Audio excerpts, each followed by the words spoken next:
Hi, this is Amte with the Bulletin Board Heroes Hero Box Markets. It is Thursday, the 6th of October. Looking slightly better on the FTSE front at the moment. We got back into that March falling trend channel, right with a base there around 69.70. The low yesterday actually just a little bit above that. We've got bullish divergence with the second low there for September versus the initial low at 71.30, so that's positive. So basically, while we're above 69.70, looking for at least 71.30, which was the initial September support. So maybe we'll get that later on today. We've even got the MACD signal there, or this MACD indicator ready to cross possibly by tomorrow. Moving along to Bitcoin, which had an attempt at the upside earlier in the week. Let's see where we are at this particular juncture.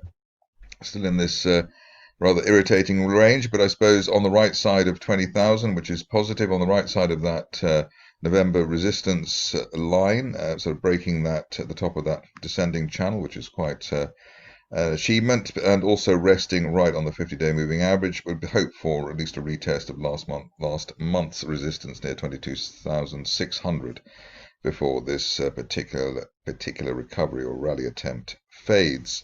This stage above the resistance line there around 19,500 gives the market, or gives Bitcoin, a chance of further improvement. On to one of the markets of the moment still, and it's pound dollar.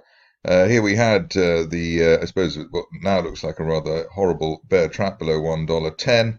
Also a retest of the 1985 low, so we've had that. But the view is at the moment, while we're above the floor of that falling February trend channel at 110, looking up to as high as 116 or 117 at the top of that channel. We've zigzagged within that channel basically since the beginning of the year, although obviously on a downward trajectory. Onto the stocks, and first one today is Amte, where we have a situation where we've gapped up off the floor of that rising trend channel, or what looks like a rising trend channel. That was around the 66 pence level. Initial target here up to the 50-day line, 79, and above that, hoping for a move to the top of the channel, May resistance line projection as high as 113 or even 115 over the next 1 to 2 months. But I think the key here is that we hold the gap, the top of the gap there at 70 pence basically, and also that we remain in this rising trend channel over the near term. Got an MACD buy signal as well, so maybe that'll help the situation along. On to Chaarat Gold, where sort of funding news came in today.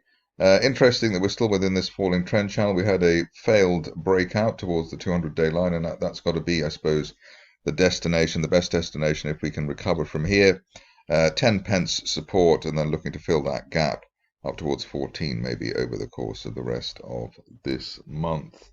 On to a company where the shares probably fell back more than one would have expected. Here we've got Conroy. We've had previous rallies which were well flagged. Now we're looking for this to be repeated again. Bit of bullish divergence there, uptrend line in the RSI window. So basically 20 pence plus initial target, then up to the 50-day line at around 22 pence. And then hopefully the shares can recover to the upper 20s, but just a sign of a bear trap gap reversal below 19 pence over the near term there on Conroy. So see if it works out positively. Moving on to Europa, and here we've had a bounce off horizontal support, basically the 2 pence area. Got a rising 200-day line as well, so that's a bit of a continuation signal, or positive continuation signal. And that would mean that we're looking for 3 pence maybe as soon as the end of this month, while we remain above the 2 pence zone. Stock that I think I missed out covering yesterday, but here it is today. We've got Hive, and the idea here is it's bounced off the floor of this falling trend channel in place since July. Target there, while we hold above 50 pence, up to 65, which is the area of the 50-day moving average, and also was resistance on the way down.